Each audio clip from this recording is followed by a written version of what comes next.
we humans operate based on how we perceive the world on a spectrum.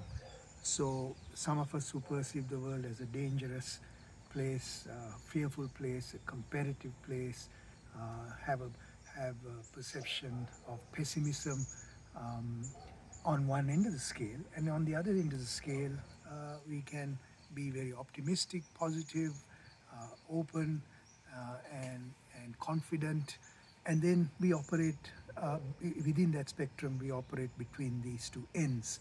Some of us are weighted more towards one side or the other based on our conditioning from our childhood. But our perceptions really come from how the brain perceives uh, the world around us based on, as I said, the conditioning, but based on also what's happening in real time. So when our brain perceives something, our mind will process it.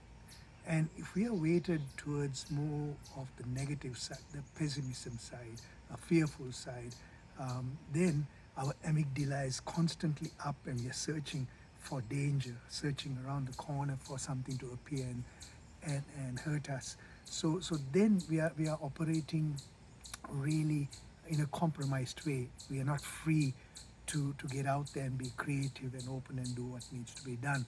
So this is where our minds, when we learn to control or manage our minds through a mindfulness practice, what we perceive through the brain, we can then change how we process that by using the mind to say that, look, it's actually not that bad. Let's look at the facts. Let's look at the numbers. So the phobias, the fears we have, maybe for flying or getting in an elevator. So if we really look at the facts, we can really get out of that place of fear and pessimism, and put things in a better perspective.